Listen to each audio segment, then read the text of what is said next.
الحمدللہ رب العالمین والصلاة والسلام علی خاتم النبیین اما بعد فاعوذ باللہ من الشیطان الرجیم بسم اللہ الرحمن الرحیم. پڑھیے الصلاۃ والسلام علیک یا رسول اللہ وعلی آلک واصحابک یا حبیب اللہ. الصلاۃ والسلام علیک یا نبی اللہ وعلی آلک واصحابک یا نور اللہ. نویت سنت الاعتکاف. نبی پاک صلی اللہ علیہ وسلم پر درود پاک پڑھنے کے بے شمار فضائل و برکات ہیں.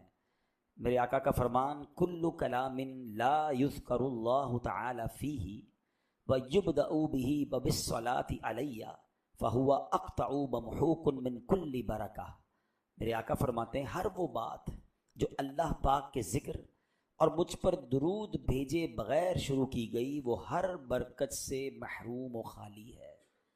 کوشش کریں کہ اپنی گفتگو کا آغاز، اپنی کسی اہم بات کا آغاز، دعا کر رہے ہیں اس کا آغاز، بیان درس دے رہے ہیں اس کا آغاز، اپنی کوئی میٹنگ کرنا چاہتے ہیں، بے شک وہ بزنس میٹنگ ہے، آپ چاہتے ہیں اس میں برکت آ جائے، تو اللہ اور اس کے رسول کے ذکر سے اللہ کی حمد اور اس نبی پاک پر درود پڑھ کے اس کو شروع کریں، کیونکہ پھر برکت ملنی ہے. تو ہم کیوں نہ اس کو اپنائیں. اب بڑا پیارا ایک آپ نے دیکھا ہوگا دعوت اسلامی والے ایک خطبہ پڑھتے ہیں الحمدللہ رب العالمین والصلاۃ والسلام علی خاتم النبیین. بات پوری ہو گئی، اللہ کی حمد بھی ہو گئی اور جناب خاتم النبیین علیہ الصلوۃ والسلام پر درود بھی ہو گیا. اب اس کے بعد آپ اپنی بات شروع کر دیں، بسم اللہ الرحمن الرحیم پڑھیں اور بات شروع کر دیں. تو اپنی میٹنگز کا، اپنی بیٹھکوں کا، اپنی گفتگو کا آلویز ابتدا، اور پھر سبحان اللہ اگر دینی بات ہو رہی ہے، بیان ہو رہا ہے، درس ہو رہا ہے، تو اللہ اور اس کے رسول کے ذکر کے ساتھ جو بات ہوتی ہے نا وہ کمپلیٹ بھی ہوتی ہے، وہ بابرکت بھی ہوتی ہے. کیا خوب اشعار شاعر نے لکھے، میرے حضور کے صدقے کلام پاک میں بھی، میرے حضور کے صدقے کلام پاک میں بھی خدا نے بھیجی ہے آیت درود پاک پڑھو. خدا نے بھیجی ہے آیت درود پاک پڑھو. دیا ہے حکم خدا نے یہ اپنے بندوں کو، دیا ہے حکم خدا نے یہ اپنے بندوں کو. پڑھو نبی پہ بکثرت درود پاک پڑھو. سب اولیاء و مشائخ تمام غوث و کتب یہ کر گئے ہیں نصیحت درود پاک پڑھو. تو یہ بڑا پیارا وظیفہ ہے. اللہ کرے کہ ہماری زبان پر جاری رہے. محبت اور پیار سے باواز بلند درود پاک پڑھ لیں. صلو علی الحبیب صلی اللہ تعالی علی محمد صلی اللہ علیہ وسلم. بیان سے پہلے آج جو شہر کراچی اور سندھ کے مختلف علاقوں میں کچھ دیر کے لیے شدید آندھی، طوفان اور بارش کا سما بنا، بہت بڑا نقصان بھی بھائی کافی جگہوں سے اطلاعات آ رہی ہیں. درخت گر گئے، سائن بورڈ گر گئے. ایک تھوڑی دیر کے لیے خوف کی فضا ہو گئی، لوگ گھبرا گئے. اب میں چونکہ کراچی میں جس بلڈنگ میں رہتا ہوں وہ آلموسٹ 19ویں منزل بنتی ہے، تو مجھے اندازہ ہے تھا کہ وہاں جو ہوا کا پریشر تھا، جو ہوا کا شور تھا، اور جس طرح ہماری اس عمارت میں ایک بچوں کی اور فیملیز کی خوف کی آواز آ رہی تھی، تو میں جب یہ تھوڑی دیر بعد سب تھم گیا. یقیناً جن جن کا نقصان ہوا ہم اللہ سے دعا کرتے ہیں اللہ سب کو بہترین نعم البدل عطا فرمائے. مگر میں سوچنے لگا کہ قرآن میں بار بار ہم نے پڑھا کہ اللہ کریم جب عذاب بھیجتا ہے اور خاص طور پہ جب آندھی کا عذاب آتا ہے، اور یہ قرآن میں کئی جگہ پر ذکر ہے، قوم عاد اور قوم سمود جو تھے نا وہ بڑے طاقتور تھے اور ان کے قد 40 گز لمبے تھے، پہاڑ ان کے ہاتھوں میں موم تھا، مگر ان کو عذاب کیا آیا؟ ایک ہوائی آئی، مگر وہ کیسی آندھی تھی کہ جس نے ان کو تنے، قرآن کہتا ہے، مفسرین لکھتے ہیں کہ جس طرح درختوں کے تنے گرے ہوئے ہوتے نا اس طرح یہ سارے کے سارے مر گئے، ان کے گھر تباہ ہو گئے، ان کی پراپرٹیز برباد ہو گئیں، اور پھر اسی ہوا نے اٹھا کر انہیں کسی اور جگہ پر ڈال دیا. اس قوم کا نام و نشان بھی باقی نہ رہا. آج شہر کراچی والوں نے کچھ منٹ کے لیے اپنے رب کی قدرت کا ایک نظارہ دیکھا. میں سوچ رہا تھا یہی ہوا تھوڑی اور بڑھ جاتی، اللہ نہ کرے اس کا پریشر اور بڑھ جاتا، یا یہ کنٹینیو 1-2 گھنٹے رہ جاتی تو نہ جانے کیا کچھ ہو جاتا. بڑی بڑی لوہے کی گرلز، باتھ رومز کی کھڑکیاں نکل گئی، بہت سارے شیشے ٹوٹے ہیں. ابھی تو اطلاعات آ رہی ہیں کہ کہاں کہاں کیا کیا ہوا ہے. اللہ سب کو حفظ و امان میں رکھے. مگر کاش ہم عبرت حاصل کریں نا. یعنی یہ پتا چل رہا تھا کہ ہماری اوقات کیا ہے، ہماری کوئی کتنے بھی مضبوط مکان بنا لیں، کتنے بھی جناب ہم کہتے ہیں نا قید ہو جائیں، اپنے آپ کو کلوز کر لیں، لیکن اگر رب نے آزمائش بھیجنی ہے اور اللہ نہ کرے اگر اس کا عذاب آ جائے تو کوئی نہیں بچ سکتا. آج بہت قریب سے جنہوں نے دیکھا، خاص طور پہ جو باہر تھے، ان کو اندازہ ہوا ہوگا کہ کیا پریشر تھا ہوا کا، تھوڑی دیر کے اندر کیا کچھ نہیں ہو گیا، کتنی چیزیں ٹوٹ کر گر گئیں. لیکن یہ میرا رب چاہے تو کیا کچھ کر سکتا ہے. کاش ہم اللہ کی بارگاہ میں توبہ کرنے والے ہیں، اللہ کو راضی کرنے والے بنے. آج ہمیں اللہ نے بچا لیا، لیکن جن سے رب ناراض ہوگا انہوں نے قبر میں تو جانا ہے نا، اللہ کی بارگاہ میں حاضر تو ہونا ہے نا. وہاں پکڑ لیے گئے تو کیا ہوگا. آج رمضان کی آخری طاق رات ہے. شاید ہمیں ایک کہتے ہیں نا چھوٹا سا ایک نظارہ دکھا کر مزید سمجھایا گیا ہے کہ گناہوں سے ایسی توبہ کرنی ہے کہ رمضان کے بعد بھی رب کا فرما بردار رہنا ہے، اللہ کی بارگاہ میں سر کو جھکائے رکھنا ہے. اللہ ہمیں دنیا میں بھی آفتوں سے محفوظ رکھے، اللہ زمینی آسمانی بلاؤں سے محفوظ فرمائے، اور ہمیں آخرت میں بھی آزمائشوں سے محفوظ رکھے. تو ہمیں اس طرح کے دیکھیں نبی پاک علیہ السلام کی سیرت میں کیا ہوتا تھا. حالانکہ میرے آقا تو بخشے بخشائے نا، مگر جب بجلی چمکتی تھی نبی پاک کے چہرے کا رنگ بدل جاتا تھا. بادل گرجتے تھے، میرے آقا دعا میں مشغول ہو جاتے، وہ نماز پڑھتے تھے. ہمارے یہاں تو لوگ نارملی انجوائے کر رہے ہوتے، دیکھو یار بادل گرج رہے ہیں، بجلی چمک رہی ہے. نبی پاک اس کو ریلیٹ کہاں سے کرتے تھے؟ اللہ کے عذاب سے، کیونکہ ایسے عذابات آئے ہیں. ایک قوم ایسی گزری کہ جن پر اتنی گرمی کھول دی گئی. حضرت شعیب علیہ السلام کی قوم پر عذاب پتہ ہے کیسے آیا؟ اس قوم کا قصور کیا تھا؟ اب ذرا سوچئے، قرآن میں پچھلی قوم کے واقعات پڑھے نا تو اسی لیے تو بیان ہوئے کہ بھائی جو مسٹیکس انہوں نے کی وہ آپ نہ کریں. انہوں نے ایک گناہ، یعنی ایسا نہیں تھا کہ بہت سارے گناہوں پر ان پر عذاب آیا، یقیناً خطائیں تھیں، مگر جو میجر ان کا گناہ تھا وہ بیسکلی کیا بیان کیا جاتا ہے، وہ ناپ تول میں کمی کرتے تھے، وہ ڈنڈی مارتے تھے ناپ تول میں، بےایمانی کرتے تھے، گاہک کے ساتھ چوری کرتے تھے. اس قوم حضرت شعیب نے بڑا سمجھایا ان کو، وہ نہ مانے. پھر کیا ہوا؟ ان پر جہنم کے، یوں سمجھیے کہ جہنم کے دروازے میں سے ایک سوئی کے ناکے کے برابر ان پر ایک جگہ کھول دی گئی. اتنی گرمی کہ وہ جھلس گئے، ایکسٹرا آرڈنری ہیٹ ہو گئی. اب پریشان تھے تو ایک بادل آیا، تو لوگ سمجھے کہ ابھی کالا بادل آیا ہے تو اس کے نیچے تو بارش ہوگی. سارے شہر والے، اس گاؤں کے لوگ سارے اس بادل کے نیچے جمع ہو گئے، مگر اس بادل سے پانی نہیں، آگ برسی. سارے کے سارے جھلس کر مر گئے. تو آسمان سے عذاب نازل ہوئے ہیں، بادلوں سے عذاب نازل ہوئے ہیں، بجلی کی کڑک سے عذاب نازل ہوئے ہیں، آندھیوں سے عذاب نازل ہوئے ہیں. ہم انجوائے کر رہے ہوتے ہیں، اور نبی پاک ایسے معاملات کو دیکھ کر اللہ کی بارگاہ میں سجدہ کرتے، توبہ کرتے، استغفار کرتے. حالانکہ سرکار دو عالم علیہ السلام تو وہ ہیں جن کے سب کے میں نے اور آپ نے بخشے جانا ہے. مگر یہ تربیت ہماری کہ اللہ کا خوف بھی تو دل میں ہونا. چاند گرہن اس کی نماز، سورج گرہن اس کی نماز، ہر چیز میں اپنے رب کو یاد کرنا، ہر معاملے میں اللہ کی طرف رجوع لانا. ہم میں سے کتنے ایسے ہیں جو آج یہ واقعات دیکھے تو ہم نے استغفار کیا ہو، ہم نے کوئی 2 رکعت صلاۃ الحاجات پڑھی ہو، اللہ سے معافی مانگی ہو اپنے گناہوں کی، واقعی فیل ایسا ہو رہا تھا کہ اگر یہ تھوڑی دیر اور بڑھ گئی تو پتہ نہیں ہمارا کیا بنے گا، ہم بھی سیف رہیں گے کہ نہیں رہیں گے. اللہ نے بچا لیا، اور اللہ سے یہی دعا ہے کہ اللہ سب کو محفوظ رکھے. But come is come realise تو کرنا ہے نا، سبق تو لیں. ہمارے بزرگان دین تو ایک چھوٹے سے انسیڈنٹ سے سبق لے لیتے تھے. کیسے کیسے واقعات ہیں، کیسا ان کا دل ہوتا تھا. ایک بار ایک بزرگ تھے، ان کو وہ کپڑا بہت اچھا بناتے تھے، تو کپڑا بنا کر اسٹچ کر کے ایک اچھے ماہر کو سیل کرنے گئے کہ بھئی یہ کپڑا کا بتائیں کتنے کا خریدو گے. تو جب اس نے ایکسپرٹ نے وہ کپڑا دیکھا نا تو کہتا ہے اس میں تو بہت سارے فالٹ ہیں، اسٹچنگ بھی ٹھیک نہیں ہے، اس کی کلر، مثال دے رہا ہوں، کلر کمبینیشن بھی ٹھیک نہیں ہے، کپڑا پراپر نہیں ہے. وہ بزرگ رونے لگے. وہ بیپاری کہتا ہے روئے نا، میں خرید لیتا ہوں، میں تو آپ کو صحیح بتا رہا ہوں، آپ کی اس فیبرک میں یہ پرابلم ہے، آپ کی سلائی میں یہ پرابلم ہے. انہوں نے دیکھیے میسج کیا لیا، یہ میں سمجھانا چاہ رہا ہوں کہ وہ کہتے ہیں کہ میں نے اپنے طور پہ اس کپڑے کو بہترین بنایا تھا، پراپرلی اسٹچ کیا، پراپر پریپیئر کیا، میرے حساب سے اٹ از پرفیکٹ. آج میں سیل کرنے آیا تھا کہ بڑے اچھے پیسے ملیں گے، مگر جب میرا یہ فیبرک، میرا یہ کپڑا کسی ماہر بندے کے ہاتھ میں آیا تو اس نے مجھے اس کے فالٹ گنوانا شروع کر دیے. وہ کہتے ہیں میں نے تو اپنی زندگی میں اپنے حساب سے صحیح نمازیں پڑھی ہیں، صحیح روزے رکھے ہیں، صحیح تلاوت کی ہے، اچھے کام کیے ہیں، مگر جب یہ نیکیاں لے کر میں اللہ کی بارگاہ میں قیامت کے دن جاؤں گا اور مجھے وہاں سے کہہ دیا گیا تیرے سجدے قبول نہیں کیونکہ اس میں اخلاص نہیں تھا، تیرے صدقے قبول نہیں اس میں تو دکھلاوا تھا، تیری عبادت میں تو یہ کھوٹ تھا. بزرگ کہتے ہیں میں ادھر کیا جواب دوں گا. Look at the way of receiving message. بات تو کپڑے کی ہو رہی تھی مگر پیغام انہوں نے آخرت کا لیا. کاش یہ مائنڈ سیٹ بن جائے، کاش ایک بزرگ کہتے ہیں میں نے اس دنیا کے فلسفے کو سیکھا ایک برف والے کے ذریعے. اب دیکھیں اللہ والے ہیں نا, کہتے ہیں ایک برف والا, اب تو خیر برف نہیں بکتی لیکن آج سے 15-20 سال پہلے کراچی میں بھی زیادہ بکتی تھی, اب بھی بکتی ہوگی گاؤں وغیرہ میں جہاں فریج وغیرہ نہیں ہوتا. پہلے تو برف خرید کے ٹھنڈا کیا جاتا تھا, اب بھی شاید مسجدوں میں شربت وغیرہ بنانے کے لیے برف خریدتے ہوں گے, پہلے تو ٹھیلے پہ برف بکتی تھی.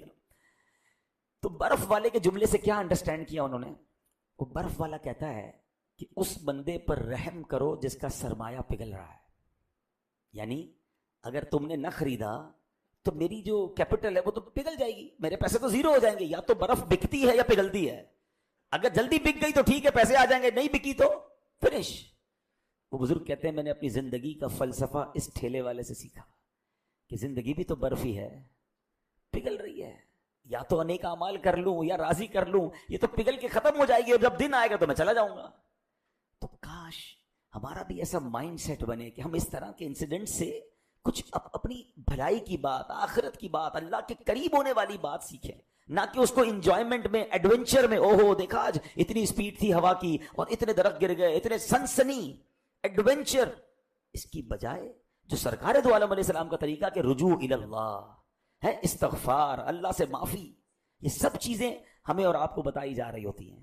اللہ کریم ہمیں خوف خدا والا دل نصیب فرمائے. آج میں نے آپ سے ایک ایسی شخصیت کے بارے میں بات کرنی ہے جن سے الحمدللہ ہم سب کو بڑا پیار ہے. ان کا نام تقریباً ہر مسلمان جانتا ہے, اور اس شخصیت کا کمال یہ ہے کہ وہ پیدا بھی شوال کے مہینے میں ہوئے اور ان کا یوم وصال بھی شوال کے مہینے میں اور یکم شوال کو ہے, یعنی عید کا دن جو ہے ان کا یوم عرس ہے. تو سوچا کہ ان کی سیرت کی چند باتیں آپ تک پہنچائی جائیں, اور ان سے بہت کچھ, وہی والی بات کہ اللہ والوں کی باتوں میں, ان کی سیرت میں ہمارے لیے بہت کچھ سیکھنے کو ہوتا ہے. اچھا وہ شخصیت کون ہے؟ ان کا تعارف میں اس طرح اگر پیش کروں کہ قرآن مجید کے بعد سب سے صحیح کتاب جس کو کہا جاتا ہے اس زمین پر تو وہ صحیح بخاری ہے. حدیث پاک کی یہ عظیم کتاب جو ہے وہ لکھنے والے حضرت محمد بن اسماعیل بخاری رحمۃ اللہ تعالی علیہ, ان کا عرس ہے یکم شوال کو. تو آج ان کی کچھ باتیں کرنی ہیں, لیکن اس سے پہلے سبحان اللہ ایک بات یہ بھی سمجھنی ہے کہ اللہ کریم کی بارگاہ میں عقل مند لوگ کیسے دعائیں کرتے ہیں. ویسے ایک آئیڈیا سمجھانے کے لیے بتا رہا ہوں, آپ کو پتہ ہے اللہ نے کچھ قرآن میں دعائیں عطا فرمائی ہیں جس کو قرآنی دعا کہا جاتا ہے. خدا کے واسطے ان میں سے کچھ دعائیں یاد کر لیں. ایک تو ہم یہ دعا کرتے ہیں نا, ربنا آتنا فی الدنیا حسنہ وفی الآخرۃ حسنہ وقنا عذاب النار, یہ بھی قرآنی دعا ہے. اور ایسی کچھ اور قرآنی دعائیں بھی, میں ایک اور آج قرآنی دعا آپ کو بتاؤں گا. لیکن اگر قرآنی دعا کا سیکرٹ سمجھ جائیں آپ, مجھے یہ بتائیے دعا قبول کس نے کرنی ہے؟ ذرا زور سے جواب دیجیے. اگر اللہ خود ہی بتا دے کہ مجھ سے ایسے مانگو, بات سمجھ آ رہی؟ قرآن میں رب کیا فرما رہا ہے, یہ دعائیں کرنی ہیں ہمیں قرآن کیا سکھا رہا ہے کہ دعا رب سے ایسے مانگو. جس نے قبول کرنی ہے وہی دعا بتا رہا ہے کہ ایسی دعا کرو, تو پھر اس نے کیسے کیوں نہ قبول کرنی ہے؟ ہمارا تو کام آسان ہو گیا نا. یعنی قرآنی دعائیں اور نبی پاک کی دعائیں, اس سے زیادہ مقبول دعائیں کیا ہوں گی؟ ایک تو رب قرآن میں خود عطا فرما رہا ہے دعائیں, دوسرا نبی پاک جو رب کے حبیب ہیں انہوں نے کیسے دعائیں مانگی. تو قرآن و سنت کی دعائیں جو ہے نا وہ ضرور یاد رکھیں اور پھر اس کے میننگ کے ساتھ یاد رکھیں. تو ایک بڑی پیاری قرآنی دعا ہے, سورہ آل عمران کی آیت نمبر 8 میں ہے.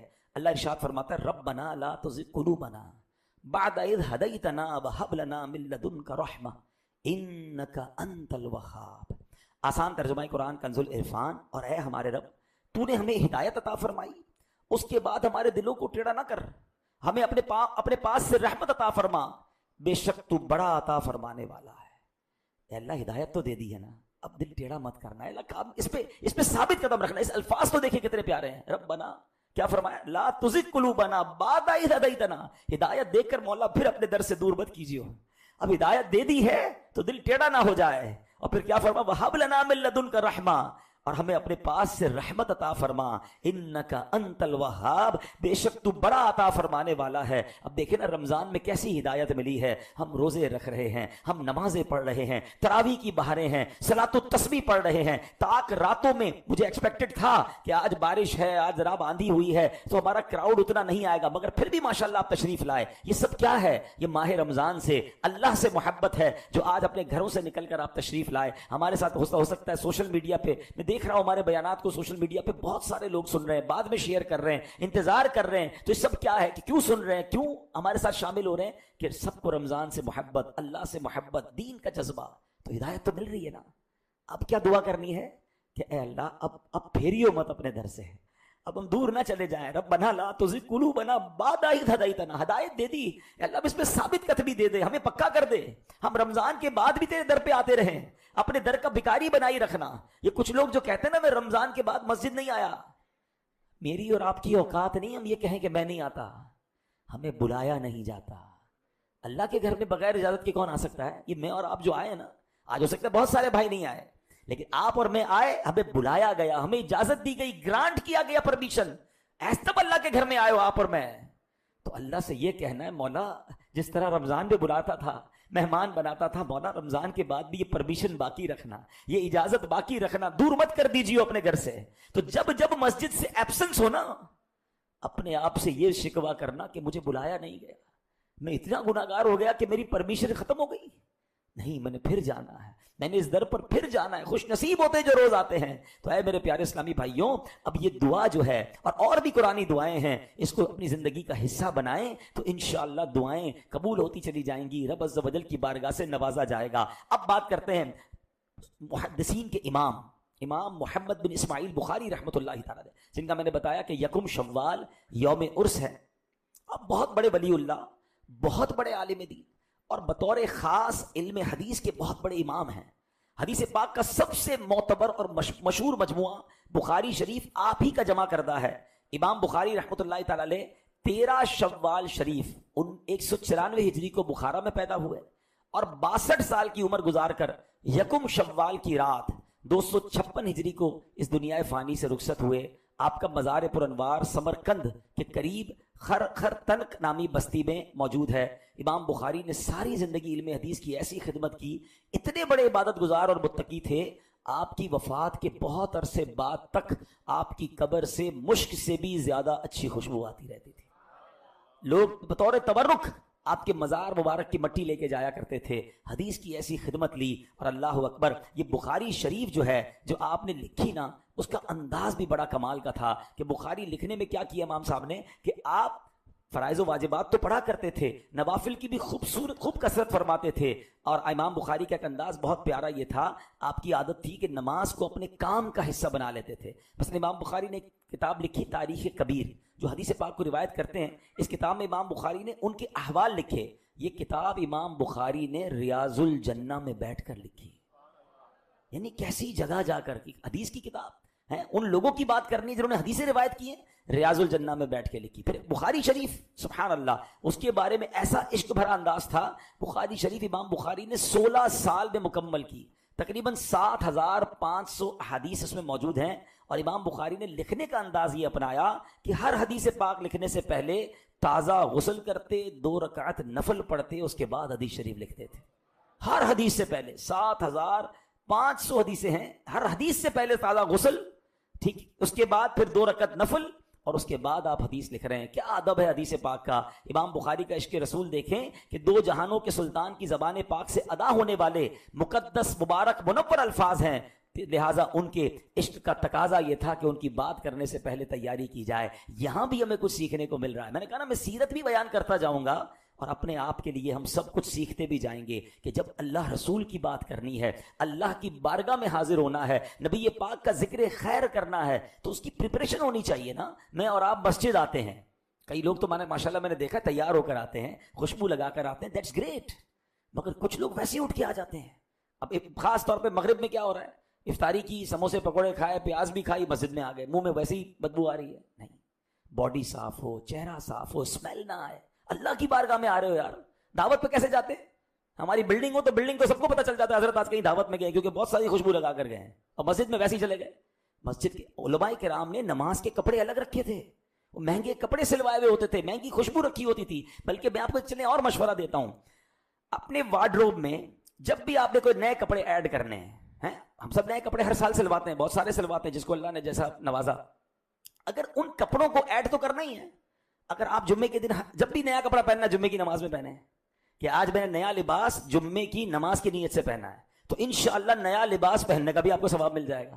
آپ کے کپڑے ایڈ ہو گئے آپ کی وارڈروب میں. اچھا، پھر 27ویں شب آئی، طاق راتیں آئیں، آپ 5 طاق راتوں میں نئے کپڑے پہن لے. اچھا جناب، اس کے بعد رجب شریف ہیں، سرکار علیہ السلام کی معراج شریف ہے، 12ویں شریف ہے، نبی پاک کی ولادت، اس سے بڑی عید کون سی ہے؟ اس دن پہنے. تو آپ اپنی ان چیزوں کو بھی ایڈ آن کر لیں نیت کے ساتھ کہ میں نئے کپڑے، نئی چپل پہننی ہے، نیا امامہ شریف پہننا ہے تو انشاءاللہ جمعے کے دن پہنوں گا، جمعے کی تعظیم کی نیت سے پہنوں گا. بالکل اسی طرح آپ روزانہ خوشبو لگاتے ہیں، لگانا چاہیے، لیکن اپنی خوشبو کو نماز کے ساتھ اٹیچ کر دیں کہ جب بھی نماز پڑھوں گا پہلے خوشبو لگاؤں گا.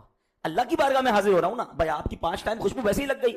اگر آپ نے روزانہ پرفیوم یا خوشبو استعمال کرنی ہے تو کیوں نہ میں اس کو مسجد جاتے ہوئے، نماز کی طرف جاتے ہوئے تو انشاءاللہ وہ خوشبو لگانا. اچھا اس میں سنت کی نیت بھی کر لی تو خوشبو کی سنت کا بھی ثواب مل گیا. اور سبحان اللہ، یہ تمام چیزیں تعظیم میں آئیں گی. تو مسجد آتے وقت پلیز ادب کے ساتھ، بال صحیح ہوں، کپڑے صاف ستھرے ہوں، خوشبو لگا کر آئیں ادب کے ساتھ. کدھر جا رہے ہیں؟ میں آپ کو کہوں مثال کے طور پہ کہ یار ابھی اجتماع ہے اور اس کے بعد ہم سب کو ذرا 5 اسٹار ہوٹل میں سحری کرنی ہے. ہم میں سے جو یہ کہے نا میں ذرا گھر جا کے کپڑے بدل کے آ رہا ہوں، تو اس کا مطلب وہ اس وقت ان کپڑوں میں نہیں ہے کہ جو کسی مہنگی جگہ پر جا سکے. شرم آنی چاہیے اس کو. اللہ کے گھر میں ایسے لباس میں آئے ہو کہ کہیں بڑی جگہ پر نہیں جا سکے، اس سے بڑی کون سی جگہ ہوگی؟ بالکل اسی طرح جب نعت خوانی ہو رہی ہے، نبی پاک کا ذکر خیر ہو رہا ہے، تو ادب کے ساتھ، شوق کے ساتھ، خوشبو لگا کر. کبھی کبھی ایسے بھی درود پاک کی ایک محفل سجائیں کہ باقاعدہ نئے. اب دیکھیں آج امام بخاری کا انداز مل گیا نا کہ باقاعدہ غسل اس نیت سے کریں کہ اب میں نے انشاءاللہ نبی پاک پر درود پڑھنے ہیں. آج اب درود پاک پڑھنے کا ٹائم ہے. غسل کیا، لباس پہنا، 2 رکعت نفل پڑھی، ہاتھ میں تسبیح لی، قبلہ رو بیٹھے اور سبحان اللہ درود پاک پڑھنا شروع ہو. ارے اس کا جو مزہ آئے گا نا آپ کو. تیاری کس لیے ہو رہی ہے؟ اگر تھوڑا ذہن بنا لو نا، نماز اور نماز میں ذہن یہ بناؤ کہ میں اللہ کی بارگاہ میں حاضر ہونے جا رہا ہوں. سبحان اللہ، کدھر جا رہا ہوں؟ رب کی بارگاہ میں حاضر ہونے. پھر کیسی تیاری ہوگی؟ اور جب سبحان اللہ پیارے آقا کا ذکر خیر کرنا ہے، محفل نعت ہے، قرآن و حدیث کی کوئی محفل ہے، تو پوری طرح تیار ہو کے جائیں کہ حضور کی بارگاہ میں جا رہا ہوں.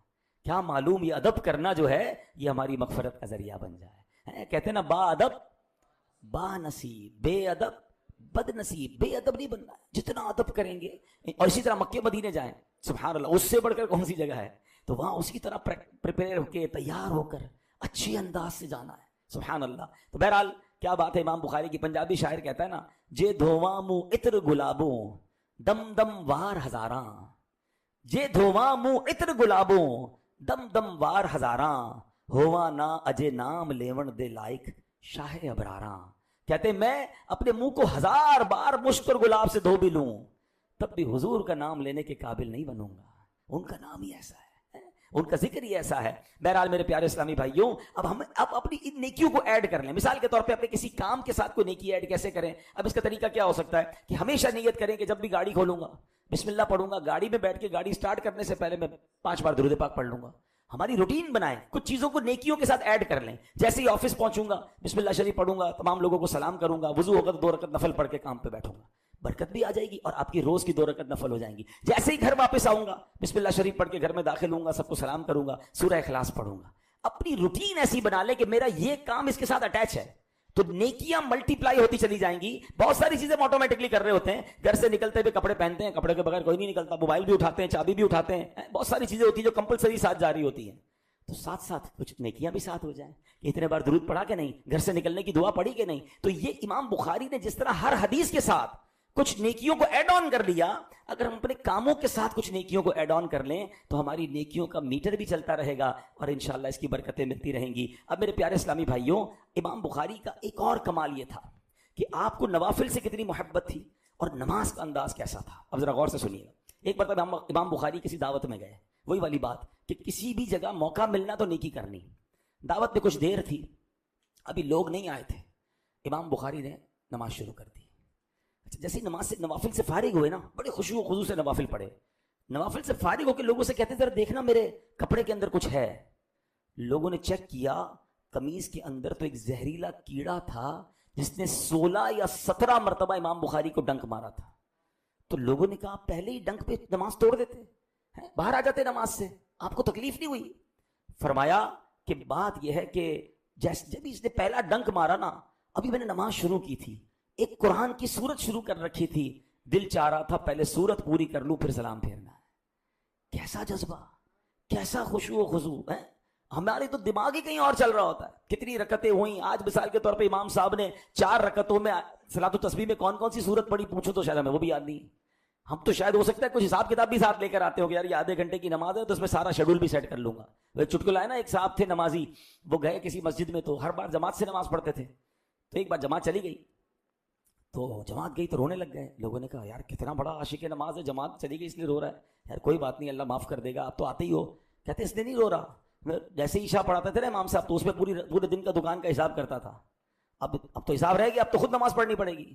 یہ ہے تو سمجھانے کی حکایت، لیکن ہم میں سے کتنے لوگ ایسے ہیں ادھر دیکھتے ہیں ادھر دیکھتے ہیں، عجیب دماغ چل رہا ہوتا ہے. نہیں، نماز میں فوکس ہے. اللہ اکبر. قرآن فرماتا ہے اضاعوا الصلاة واتبعوا الشہوات فسوف یلقون غیا.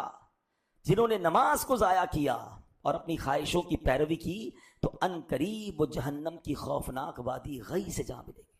پتا چلا کہ نمازیں چھوڑنا، انہیں ضائع کرنا، نفسانی خواہشات کے پیچھے چلنا، یہ کتنا خطرناک کام ہے. اس کی سزا جہنم کی غی نامی خطرناک ترین وادی ہے. نبی پاک علیہ الصلوۃ والسلام نے فرمایا جس کی نماز نہیں اس کا اسلام میں کوئی حصہ نہیں. کیسی حدیث ہے. ایک اور جگہ پیارے آقا فرماتے جو جان بوجھ کر ایک نماز چھوڑ دیتا ہے اس کا نام جہنم کے اس دروازے پر لکھ دیا جاتا ہے جس سے وہ جہنم میں داخل ہوگا. آپ مجھے ایک بات بتائیں، ہم سب کے گھر کے باہر کس کا نام لکھا ہوتا ہے؟ نیم پلیٹ میں جس کا گھر ہے اس کا نام ہوتا ہے نا. وہ کتنا بد نصیب ہے کہ وہ دنیا میں رہ رہا ہے اور اس کا نام جہنم کے دروازے پر لکھا ہوا ہے. کیوں؟ جس دروازے سے وہ جہنم میں داخل ہوگا نا اس دروازے پر اس کا نام لکھ دیا جاتا ہے. اللہ اکبر. اور یہ ایک نماز چھوڑنے والے کے بارے میں ہے، جان بوجھ کر ایک نماز چھوڑنے والا. جو نہ جانے کتنی نمازیں چھوڑتا ہے اس کا کیا بنے گا.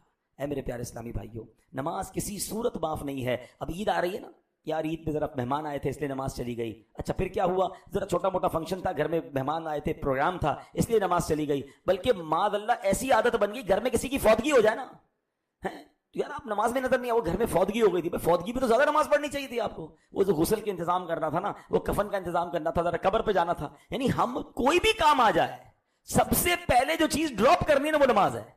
کمال دیکھے، سر میں تھوڑا سا درد تھا اس لیے نماز چلی گئی. بھائی درد تھا تو کھانا گیا نہیں، کھانا تو کھایا نا، وہ تو ضروری ہے. آفس جانا پڑتا ہے، کیا کرے یار ورنہ کٹوتی ہو جائے گی. دنیا کا نقصان ہو جائے اس کے لیے کسی بھی حالت میں پہنچنا ہے. اور نماز کے معاملے میں سب سے پہلے جو چیز ہم ڈراپ کرتے ہیں وہ نماز ہے. حالانکہ کتنا سخت گناہ ہے کہ ایک نماز جان بوجھ کر قضا کرے اس کا نام جہنم کے دروازے پر لکھ دیا جاتا ہے. اے میرے پیارے اسلامی بھائیوں، ذرا غور کیجئے ہم کیوں نماز کو اتنا ان پریورٹی پر رکھتے ہیں. نماز سے بڑھ کر پریورٹی کیا ہے؟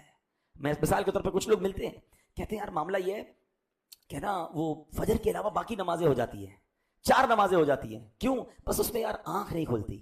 میرا سوال یہ ہے آپ کی صبح 6 بجے فلائٹ ہو، کبھی وہ فلائٹ مس ہوئی ہے؟ یار وہ آنکھ نہیں کھلی آج فلائٹ چلی گئی، وہ آنکھ نہیں کھلی آج ٹرین مس ہو گئی، آنکھ نہیں کھلی کیونکہ وہ آج بڑی اہم جناب انٹرویو تھا ایمبیسی کا وہ مس ہو گیا. رات کو 3 بجے ایمبیسی کے باہر لائنیں لگ جاتی ہیں. 6 بجے فلائٹ ہو، 3 بجے رات ایئرپورٹ پہنچ جائیں گے. 4 الارم رکھیں گے، نہیں بھائی مس ہو گئی تو پوری فلائٹ کے پیسے دینے پڑیں گے، کینسلیشن چارجز لگ جائیں گے. یعنی جس چیز میں دنیا کا نقصان وہ مس نہیں ہوتی اور نماز روز مس ہوتی. کہتے ہیں میری فجر میں آنکھ نہیں کھلتی. یہ مذاق ہے.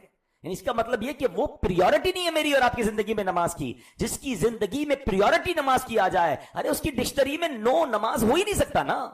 تو آج یہ نیت کرنی ہے. ہم نے امام بخاری کا انداز بھی دیکھا، قرآن کی آیت بھی سنی اور حدیث بھی سنی کہ نماز قضا کرنے والوں کا کیا انجام ہوگا. تو انشاءاللہ جس طرح میرے رب نے ہمیں رمضان میں نمازی بنایا ہے، اب نیت کر لیں انشاءاللہ رمضان کے بعد بھی ہم 5 وقت پابندی سے نماز پڑھیں گے انشاءاللہ. اللہ قرآن میں آپ کو پتہ ہے نبی پاک علیہ السلام ایک بار غزوے میں موجود تھے، صحابہ کرام موجود تھے. یہ فضول باتوں سے اپنے آپ کو بچائیے. اے کاش ہم یہ جو ہے ہمارا ذہن بن جائے. کامل مسلمان وہ ہے جو ایسے کام، ایسی حرکات و سکنات سے بچے جو اس کے لیے دین یا دنیا میں مفید نہ ہو. وہ کام یا کلام کرے جو اسے دنیا میں مفید ہو یا آخرت میں. سبحان اللہ. اللہ کرے کہ یہ بات سمجھ آ جائے کہ دنیا کا فائدہ ہے یا آخرت کا ہے. وہ کام تو کروں، نہ دنیا کا فائدہ نہ آخرت کا فائدہ، صرف ضائع کر رہا ہوں. یہ نہیں ہونا چاہیے. اپنی سانسوں کی گنتی کو سمجھیے. یہ اللہ پاک نے بڑی نعمت دی ہے، اب ہماری مرضی ہم ان کو کیسے ضائع کرتے ہیں. تیسرا نسخہ، پہلا کیا تھا؟ گناہ چھوڑ دے. دوسرا فضول کاموں سے اپنے آپ کو بچائے. اب تیسرا نسخہ کیا ہے کہ ہم اپنے جو مباح کام ہے نا، چلنا پھرنا، اٹھنا بیٹھنا، چائے پینا، کھانا کھانا، ان مباح یعنی جائز کاموں کو نیکیوں میں کیسے کنورٹ کر سکتے ہیں. سبحان اللہ. وہ کیسے کور ہوگا؟ وہ ہے اچھی نیت. یہ ایسی نرالی سوغات ہے کہ بندہ اچھی نیت کی وجہ سے بغیر عمل کے بھی ثواب کا مستحق ہو جاتا ہے. اللہ کے حبیب علیہ الصلوۃ والسلام فرماتے ہیں جس نے نیکی کا ارادہ کیا اس پر عمل نہ بھی کر پایا تو اس کے لیے ایک نیکی لکھ دی جاتی ہے. نیت اچھی تھی نا, اچھی اچھی نیتیں کر لیا کریں. اچھا, ایک عمل میں کئی نیتیں کی جا سکتی ہیں. اگر تھوڑا سا رک کر نیکی کرنے کا, اچھی نیت کرنے کا ذہن بن جائے نا, اللہ پاک امیر اہل سنت کو سلامت رکھے, اتنا نیت کے بارے میں سمجھاتے ہیں. مثال کے طور پہ آپ اجتماع میں آئے, ابھی کی بات کر لیتے ہیں, آپ میں سے کوئی آیا بھائی بیان سنوں گا, اس کو ایک ثواب ملے گا. کسی نے نیت کی یار میں ذکر بھی کروں گا, 2 نیتیں ہو گئیں. میں تو دعا بھی کروں گا, 3 نیتیں ہو گئیں. اب میں اجتماع کے بعد مسلمانوں سے ملاقات بھی کروں گا, 4 نیتیں ہو گئیں. سلام میں پہل کروں گا, 5 نیتیں ہو گئیں. اجتماع میں اگر گیا اور وہاں کسی مسلمان نے راستہ پوچھا تو راستہ بھی بتا دوں گا, 6 نیتیں ہو گئیں. 2 مسلمانوں میں جھگڑا ہوا, اگر ہونے لگا تو سلو کروا دوں گا, 7 ہو گئیں. کسی نے کوئی مسئلہ پوچھا آتا ہوا بتا دوں گا, 8 نیتیں ہو گئیں. ہو سکتا ہے اجتماع میں جنازہ آ جائے, اگر جنازہ آیا تو جنازہ بھی پڑھ لوں گا, 9 نیتیں ہو گئیں. اگر آپ کا نیت کا ذہن ہے تو آپ گھر سے چلے اجتماع کے لیے ہیں, مگر ہر قدم پر ہر لمحے 10 12 کام کی نیتیں کی, 10-12 کاموں کا ثواب ملنا شروع ہو گیا. اور یہ میں نہیں کہہ رہا, سیدی اعلیٰ حضرت امام اہل سنت لکھتے ہیں جس کا مفہوم یہ ہے کہ بندہ جو گھر سے نماز کے لیے چلتا ہے, وہ جب گھر کے سے نماز کے لیے چلتا ہے نا تو ہر قدم پر ایک نیکی ملتی ہے, ہر دوسرے قدم پر ایک گناہ معاف ہوتا ہے. اعلیٰ حضرت نے نماز پڑھنے کے لیے جانے کے لیے 40 نیتیں لکھی ہیں. جو ان 40 نیتوں پر عمل کر لے, نیت کر لے, اب گھر سے چلے گا ہر قدم پر 40 نیکیاں ملیں گی. تو ہم اچھی نیتیں کرنے کی عادت ڈالیں تو یہ بڑا آسان سا کام ہے, لیکن ہمارے نامہ اعمال میں ملٹیپلیکیشن ہونا شروع ہو جائے گا. اگلا نسخہ یہ ہے کہ ہم کہتے ہیں ایک تیر سے 2 شکار, اس کی عادت ڈال لیں.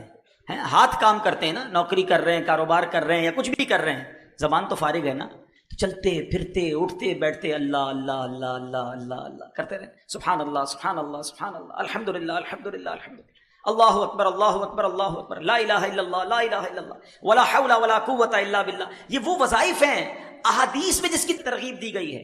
سبحان اللہ و بحمدہ سبحان اللہ العظیم, یہ وہ عظیم وظیفہ ہے جو نبی پاک فرماتے ہیں 2 کلمے ہیں جو زبان پر ہلکے ہیں, میزان پر بھاری ہیں اور اللہ کو بڑے پسند ہیں. وہ کون سے ہیں؟ سبحان اللہ و بحمدہ سبحان اللہ العظیم. تو اگر میرا یہ ذہن بن جائے کہ میری نیکیوں کا میٹر جاری رہے تو زبان کو اچھے کام میں لگائے رکھو, اللہ رسول کا ذکر کرتے رہا کرو, انشاءاللہ نیکیوں کا میٹر جاری ہوگا. پورا دن کاروبار کر کے نوکری کر کے یہ حساب تو کرتے ہو آج کتنے کمائے, کبھی یہ بھی حساب کر لو کہ آج جنت میں کتنے درخت لگائے, آج کتنی کروڑوں نیکیاں آپ ایک دن میں کما سکتے ہیں.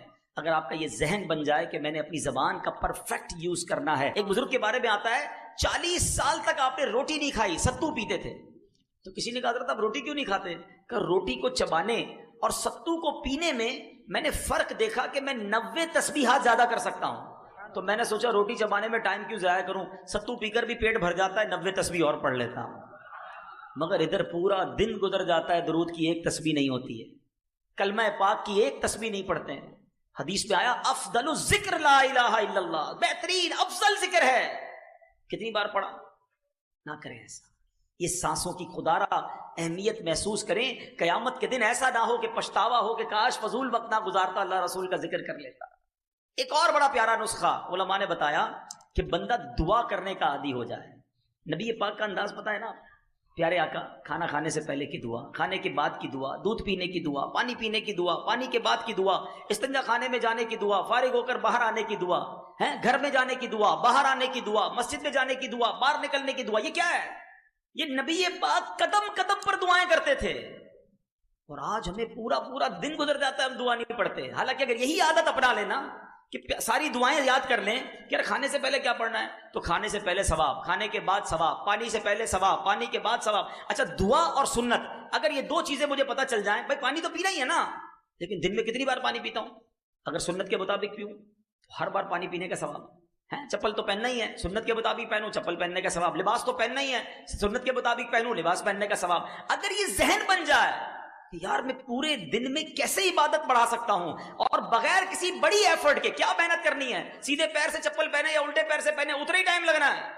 مگر ہر سنت پر اگر سنت کی نیت سے عمل کر لوں اور اس سے پہلے دعا بھی پڑھ لوں. الدعاء مخ العبادہ, حدیث پاک میں ہے دعا عبادت کا مغز ہے. اچھا ڈبل فائدہ ہوگا, دعا کا ثواب الگ ملے گا, کام میں برکت اور آ جائے گی. جس کام کو شروع کرنے سے پہلے بسم اللہ پڑھی, دعا کر لی, کام بھی اچھا ہو جائے گا, کھانے میں بھی برکت رہے گی, پیٹ بھی خراب نہیں ہوگا, اور جناب عبادت بھی جاری رہے گی. اصل چیز مائنڈ ہے. جس طرح دنیا کمانے کے لیے دماغ چلتا ہے, اگر نیکیاں کمانے کے لیے دماغ چل جائے نا تو پھر تو نیکیاں ہی نیکیاں ہیں، کمال ہے، آسان نیکیاں ہیں۔ ایک بڑی پیاری کتاب بھی ہے مکتبۃ المدینہ کی، آسان نیکیاں، اس کو پڑھے تو حیران ہو جاتا ہے بندہ کہ یار اتنے چھوٹے عمل سے اتنا بڑا ثواب۔ میں اگر ایسی کوئی کتاب بتا دوں آسان پیسے کمانے کا نسخہ، شاید وہ کتاب ہی ختم ہو جائے گی مکتبے پہ۔ او ہو، بتاؤ بھائی ایک دن میں لاکھ روپے کیسے کماتے ہیں، محنت بھی نہ کرنی پڑے۔ میں آپ کو بتاتا ہوں ایک دن میں کروڑوں نیکیاں کما سکتے ہیں بھائی، صرف اپنا ذہن بنائیں اور اپنا یہ ذہن بنا لیں کہ مجھے عبادت کے لیے بھیجا گیا ہے۔ تو دعائیں یاد کر لیں، ماشاءاللہ مدنی قافلوں میں دعائیں یاد کرائی جاتی ہیں، دعوت اسلامی کے حلقوں میں دعائیں یاد کرائی جاتی ہیں، اور یہ دعائیں انشاءاللہ زندگی میں ساتھ رہیں تو بیڑا پار ہو جائے گا نا۔ سنت پر عمل کرنے کی ذہن بنا لیں، اور سنت پر عمل کر کے نیکیاں تو ملی، اور پتہ کیا ملے گا؟ سنو، اللہ کے حبیب علیہ الصلوۃ والسلام کیا فرماتے ہیں؟ نبی پاک علیہ الصلوۃ والسلام فرماتے ہیں کہ جس نے میری سنت سے محبت کی اس نے مجھ سے محبت کی، اور جس نے مجھ سے محبت کی وہ میرے ساتھ جنت میں جائے گا۔ اب بتاؤ نا، اللہ کے حبیب کے ساتھ جنت میں چلے گئے تو بیڑا پار ہو گیا نا۔ تو بہرحال میرے میٹھے اسلامی بھائیوں، آج میں جو مختصر وقت میں جو بیان میں بات سمجھانا چاہتا تھا، اللہ کرے کہ یہ ذہن بن جائے کہ ہم نے اپنی زندگی کو ضائع نہیں کرنا ہے۔ اب تو مبارک مہینہ رمضان کا آ رہا ہے، اس مہینے میں بھی عبادت بڑھا دیں، اگلے مہینے میں بھی اپنے ذہن کو یہ بنائیں کہ مجھے عبادت کے لیے بھیجا گیا ہے، اور آپ عبادت کرو گے نا اللہ کو راضی کرو گے۔ لوگ کہتے ہیں یار ہم دین کی طرف زیادہ آ جائیں گے تو دنیا کا کیا ہوگا؟ میرے پیچھے اسلامی بھائی مجھے ایک بات بتائیں، آپ اللہ کی عبادت نہیں کر رہے، یا کوئی شخص ایسا ہے جو اللہ کی نافرمانی کر رہا ہے، اللہ اسے روزی دے رہا ہے، اس کا روزگار چل رہا ہے، وہ اللہ کی فرما برداری کی طرف آ جائے گا تو کیا اللہ تعالیٰ روزگار روک لے گا؟ خود سوچے نا، وہ رحمان الدنیا والآخرہ ہے، وہ خالق دنیا بھی ہے آخرت کا بھی مالک ہے۔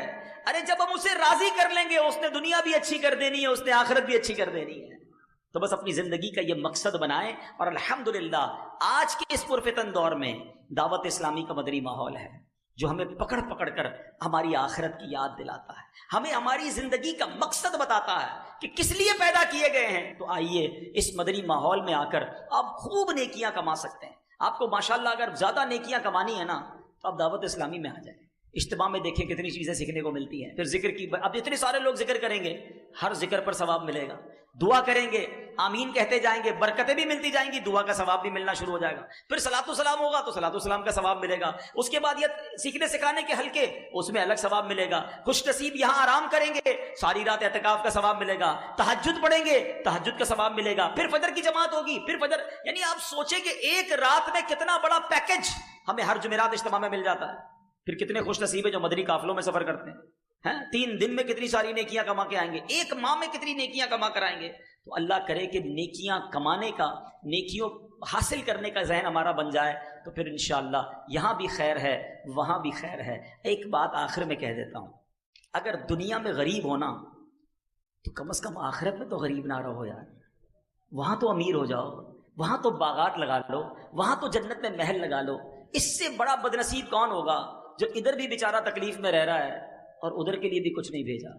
اور اگر دنیا میں امیر ہو، مالدار ہو، سکھ میں رہ رہے ہو، تو پھر تو وہاں سکھ کی زیادہ ضرورت ہے نا۔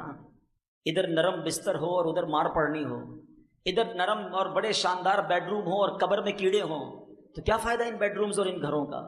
مزہ یہ ہے کہ تمہیں اللہ نے ادھر بھی گھر اچھے دیے ہیں، اب ادھر بھی گھر اچھے تیار کر لو۔ یہ ذہن جس دن بن گیا نا کہ میں نے ادھر بھی چین سے رہنا ہے، ادھر بھی محل تیار کرنا ہے، ادھر بھی اپنے باغات بنا لینے ہیں، ادھر بھی خوب صدقہ خیرات کر کے اپنا بینک بیلنس جمع کر لینا ہے، تو پھر خیر ہے، پھر زندگی بہت اچھی ہے۔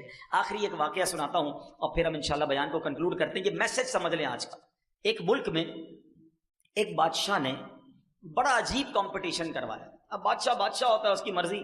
اس نے کہا ذرا چیک کرو میرے ملک میں سب سے بڑا بے وقوف کون ہے، ہو از the biggest fool in our country. بادشاہ کا فرمان تھا، وزیروں نے مقابلے کرانا شروع کر دیے، عجیب و غریب مقابلے ہوئے۔ بہرحال مقابلے میں ایک بندہ جو ہے نا وہ سلیکٹ ہو گیا کہ یہ پورے ملک میں سب سے بڑا بے وقوف ہے۔ ٹھیک ہے، بادشاہ کے سامنے لائے کہ بادشاہ سلامت، ہم نے چیک کر لیا ہے، اس بندے سے بڑا بے وقوف کوئی نہیں۔ اچھا چیک کر لیا؟ کہاں چیک کر لیا؟ بادشاہ نے اپنے گلے سے سونے چاندی کی مالا اتاری، اس بے وقوف کے گلے میں پہنا دی۔ بے وقوف خوشی خوشی گھر چلا گیا، جیت گیا، ونر۔ تھوڑے دن بعد اس بے وقوف کو پتا چلا کہ بادشاہ سلامت بہت بیمار ہو گئے، شدید بیمار تھا، تو بے وقوف پہنچ گیا بادشاہ کے پاس کہ بادشاہ سلامت سنا آپ بڑے بیمار ہو گئے ہیں۔ کہتا ہاں یار بہت بیمار ہو گیا ہوں، اب تو یہ جہان چھوڑ کے جا رہا ہوں۔ کہتا اچھا کہیں اور جا رہے ہیں؟ تھا تو بیوقوف، اس کو نہیں پتا مرنا کیا ہوتا ہے، قبر کیا ہوتی ہے، کہیں اور جا رہے ہیں؟ ہاں میں دوسری دنیا میں جا رہا ہوں۔ اچھا بادشاہ سلامت یہ بتائیے آپ کہیں اور جا رہے ہیں، ادھر تو اتنا بڑا محل، زبردست کمرے، جدھر جا رہے ہیں ادھر محل بنا لیا؟ بادشاہ کہتا ہے ادھر تو جھوپڑی بھی نہیں بنائی ہے۔ کہا اچھا بادشاہ سلامت میں دیکھتا ہوں آپ کے پاس اتنے سونے جواہرات، مجھے خود آپ نے اتنی بڑی قیمتی مالا دی تھی، جدھر جا رہے ہیں ادھر پیسے بھجوا دیے؟ بادشاہ سلامت کہتا ہے میں نے تو ادھر ایک روپیہ بھی نہیں بھجوایا، پھوٹی کوڑی بھی نہیں ادھر۔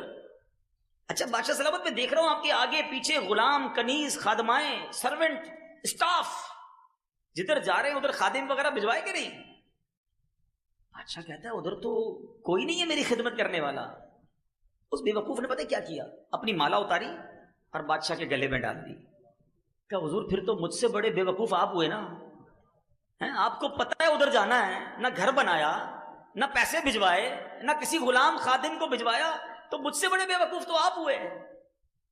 وہ بے وقوف تو بات کر گیا، یہ فرضی خاکہ ضرور ہوگا، میں ہمارے لیے کتنا بڑا میسج ہے۔ حیدرآباد میں گھر بن گیا، جنت میں بنا کہ نہیں؟ ادھر پیسے بہت، ادھر ہیں کہ نہیں؟ ادھر فون کرو تو چائے آ جاتی ہے، خادم موجود، گھر میں ماسی موجود، گھر میں بیوی تو ہے کام کرنے والی بیچاری، ادھر کون ہے؟ سوچو، ادھر رہ کر ادھر کی تیاری کرنی ہے۔ ایکسٹرا ٹائم نہیں ملے گا کہ جناب مرنے کا ٹائم آ گیا اب ذرا آخرت کی تیاری کر لیں، نہیں۔ آگاہ اپنی موت سے کوئی بشر نہیں، سامان 100 برس پل کی خبر، پلیز سمجھو بات۔ ادھر تیاری کر لو کہ ادھر بھی چین سے رہو، تیار رہو کہ آج بھی جا سکتا ہوں، اور اگر آج بھی قبر میں جاؤں تو ایسی زندگی گزارو کہ قبر میں جنت کا باغ ملے، نرم بستر ملے، جنت کا پیغام ملے۔ اللہ کرے ایسی زندگی گزارنے میں ہم کامیاب ہو جائیں۔